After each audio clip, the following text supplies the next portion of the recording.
বাপের টাকার বিলি। পশ্চিমবাংলায় দুদিকে দুরকম চিত্র। একদিকে হকের টাকার বঞ্চনা, অন্যদিকে দয়া। বন্ধুগণ, এই মুহূর্তের অত্যন্ত বড় ব্রেকিং নিউজ। আপনাদেরকে অনুরোধ, আপনারা পুরো ভিডিওটি শেষ পর্যন্ত দেখবেন। আপনারা সকলে জানেন যে সুপ্রিম কোর্টের সুপ্রিম রায়ে চাকরি গেছে 26,000 শিক্ষক শিক্ষাকর্মীর। 2016 সালের পুরো প্যানেল বাতিল। তারপর সুপ্রিম কোর্ট যে নির্দেশ দিয়েছেন যে যারা অযোগ্য চিহ্নিতকরণ নয় তারা 31 ডিসেম্বর পর্যন্ত স্কুলে যাবে, আপাতত বেতন তারা পাবেন। কিন্তু এই নির্দেশ গ্রুপ সি এবং গ্রুপ ডি কর্মীদের জন্য নয়। তাদের কাজ চালিয়ে যাওয়ার অনুমতি দেয়নি সুপ্রিম কোর্ট। এবং গ্রুপ সি গ্রুপ ডি কর্মীদের যে বিক্ষোভ আপনারা দেখেছেন, ক্ষোভে তারা ফেটে পড়েছেন এবং তাদের উদ্দেশ্যে আজকে রাজ্যের মাননীয় মুখ্যমন্ত্রী বড় ঘোষণা করেছেন, বিরাট ঘোষণা করেছেন। এবং কি ঘোষণা, অনেকেই হয়তো আপনারা ইতিমধ্যেই খবর পেয়ে গেছেন। মমতা বন্দ্যোপাধ্যায় বলেছেন, যদি গ্রুপ সি গ্রুপ ডির কর্মীরা তাকে বলতে বলেন, তারা যদি পারমিশন দেয় তাহলে তিনি বলবেন।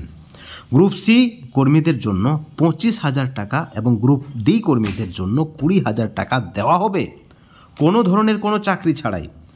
তারা যাবেন না কাজে, কারণ তাদের কাজে যাওয়ার অনুমতি নেই সুপ্রিম কোর্টের।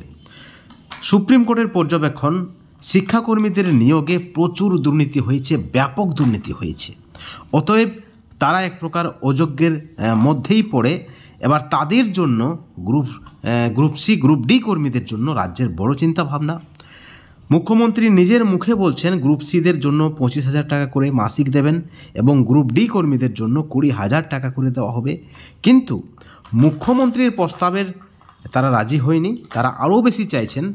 গ্রুপ সি গ্রুপ ডির প্রতিনিধিরা জানাচ্ছেন যে গ্রুপ সি এর জন্য 30 দেওয়া হোক এবং গ্রুপ ডির জন্য 25,000 করা হোক। ঠিক একই সঙ্গে আরও একটি বাস্তব চিত্র আপনাদের সামনে আমরা তুলে ধরতে চাই। আপনাদের নিশ্চয় জানা আছে যে রাজ্যে সমগ্র শিক্ষা মিশনের আন্ডারে বেশ কয়েকটি কর্মী রয়েছেন এবং এই সমগ্র শিক্ষা মিশনের আন্ডারে যে সকল কর্মীরা কাজ করছেন তারা কিন্তু 2004 সাল থেকে কাজ করছেন এবং তারা বিভিন্ন নামে অভিহিত দেশ জুড়ে। তাদের কাজটা কিন্তু অত্যন্ত গুরুত্বপূর্ণ। বাচ্চাদের পড়ানোর সঙ্গে সঙ্গে স্কুল ছুটদের স্কুলমুখী করা, শুধু পড়ানো এবং স্কুল ছুটদের স্কুলমুখী করা নয়, তারা সব থেকে বড় দায়িত্বটা পালন করেন স্কুলের তালা খোলা থেকে শুরু করে স্কুলের গেটে তালা লাগা পর্যন্ত, অর্থাৎ স্কুল শুরু থেকে শেষ পর্যন্ত তাদের বেশি করে দায়িত্ব। এবং তাদের দায়িত্ব আরও বেশি এই কারণেই যে তারা স্থানীয় ভিত্তিতে নিয়োগ। তারা পার্শ্ব শিক্ষক, তারা শিক্ষাবন্ধু, তারা এসএসকে এমএসকে, তারা একাডেমিক সুপারভাইজার, তারা ম্যানেজমেন্ট স্টাফ, অর্থাৎ তারা চুক্তিভিত্তিক শিক্ষক এবং শিক্ষাকর্মী। কিন্তু আপনারা জানলে অবাক হবেন, 2025-এ তাদের বেতন বা ভাতা মাত্র 10,000 এবং আপার প্রাইমারির ক্ষেত্রে 13,000। এবং তাদের একটাই দোষ, ভুল ত্রুটি যাই বলুন, তারা কিন্তু বামফ্রন্ট আমলে নিয়োগ, তার জন্য তাদেরকে বঞ্চিত হতে হচ্ছে।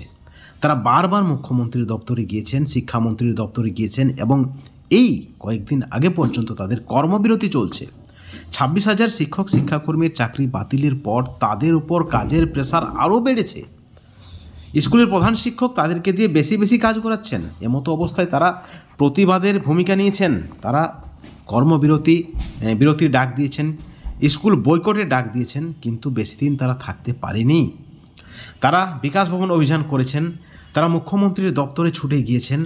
তাদের একটাই দাবি যে তারা তাদের পরিবার, তাদের ছেলে মেয়ে, তাদের অসুস্থ বাবা মাকে তারা দুমুঠো যাতে খেতে দিতে পারে, তাদের সন্তান সন্ততিদের ভবিষ্যৎ নিয়ে যাতে তারা উদ্বিগ্ন না থাকে, কারণ তারা দেশ গড়ার কারিগর। তারাও সমাজের অত্যন্ত গুরুত্বপূর্ণ ভূমিকা পালন করছেন। স্কুলে তারা একজন শিক্ষক, কিন্তু স্কুলে সম্মান নেই। এই সকল চুক্তিভিত্তিক শিক্ষকদের অত্যন্ত অবজ্ঞার সঙ্গে দেখা হয় কোথাও কোথাও এবং তারা দীর্ঘদিন ধরে বেতন বা ভাতা বৃদ্ধির দাবি করছেন। 2018 সালে তাদের কিছুটা বেতন বা ভাতা বেড়েছিল, তারপর আর বাড়েনি। বাৎসরিক 3% ইনক্রিমেন্ট তাদের হয় এবং 2025-এ দাঁড়িয়ে 10,000 13,000 টাকা তারা পায়। প্রাইমারিতে 10 এবং আপার প্রাইমারিতে 13। এমতো অবস্থায় এক শ্রেণী, সংখ্যাটা তাদের কম নয়, 26,000 থেকে ডবল, তারা 44,000। এবং এসএসকে এমএসকে শিক্ষাবন্ধু যদি ধরা যায় সেটা কিন্তু 1 লক্ষের কাছাকাছি। এবং একটা বড় অংশের কর্মীকে, যারা আপনার ছেলে মেয়েকে পড়াচ্ছে, যারা আপনার এলাকার শিক্ষক, যারা স্থানীয় শিক্ষক, যাদের দায়িত্বটা অনেক বেশি, কারণ অভিভাবকদের যদি পরিচিতি থাকে তাহলে সেই স্থানীয় মাস্টার মশাইকে তিনি তার অভিযোগ, তার বাচ্চাদের কিভাবে উন্নতি হচ্ছে, তার বাচ্চা কোথায় পিছিয়ে পড়ছেন, সেই সকল বিষয়গুলি খোলামেলাভাবে আলোচনা করে। এবং এই পার্শ্ব শিক্ষক এসএসকেএমএসকে বা শিক্ষাবন্ধুরা শুধুমাত্র পড়ানো এবং মিড ডে মিলের কাজ এই সকল নিয়ে ব্যস্ত থাকে না, তারা আরও কাজ করেন। তারা নির্বাচনের কাজে বিএলও, তারা সরকারি বিভিন্ন প্রকল্পে কাজ করেন। তারা মিড ডে মিল থেকে শুরু করে সাইকেল বিলি থেকে শুরু করে সরকারের বিভিন্ন যে সকল প্রকল্পগুলি রয়েছেন, কন্যাশ্রী, রূপশ্রী, দুয়ারে সরকার, প্রতিটি কাজে কিন্তু তারা রয়েছেন। কিন্তু তা সত্ত্বেও তাদেরকে চরমভাবে বঞ্চিত করা হচ্ছে। মাননীয় মুখ্যমন্ত্রী তাদের জন্য কিছু করেনি, কিন্তু এই চাকরিহারা যারা দুর্নীতি প্রমাণিত হাইকোর্টে, সুপ্রিম কোর্টে, যাদের চাকরি বাতিল হয়েছে, তাদের জন্য 25,000 30,000 টাকা করে তিনি বিলি করছেন। কিন্তু যারা হকের দাবি 60-40 রেশিওতে এই সকল কর্মীদের, অর্থাৎ সমগ্র শিক্ষা মিশনের কর্মীদের 60-40 রেশিওতে কিন্তু বেতন দেওয়ার কথা। কিন্তু রাজ্য সরকার বা কেন্দ্র সরকার, উভয় সরকারেরই কোনো ভূক্ষেপ নেই, কারণ তারা দুর্বল, কারণ তারা চোখে চোখ রেখে লড়াইটা হয়তো করতে পারছেন না। তারা দাবি জানাচ্ছেন, কিন্তু তারাও একাধিক ভাগে বিভক্ত, রাজনীতির শিকার তারাও। সরকারপন্থীরা যে কোনো আন্দোলন, যে কোনো কর্মসূচিকে দমিয়ে দিচ্ছেন, কিন্তু রাজ্য সরকার তাদের জন্য ভাবনা চিন্তা করছে না। অযোগ্যদের জন্য 25-30,000 টাকা বিলি করতে পারছেন, কিন্তু এই সকল চুক্তিভিত্তিক শিক্ষক শিক্ষাকর্মীরা যারা আপনার ছেলে মেয়েদেরকে পড়াচ্ছেন, যারা দেশ গড়ার কারিগর, তারা কিন্তু আজকে খেতে না পেয়ে মারা যাচ্ছেন, বিনা চিকিৎসায় মারা যাচ্ছেন।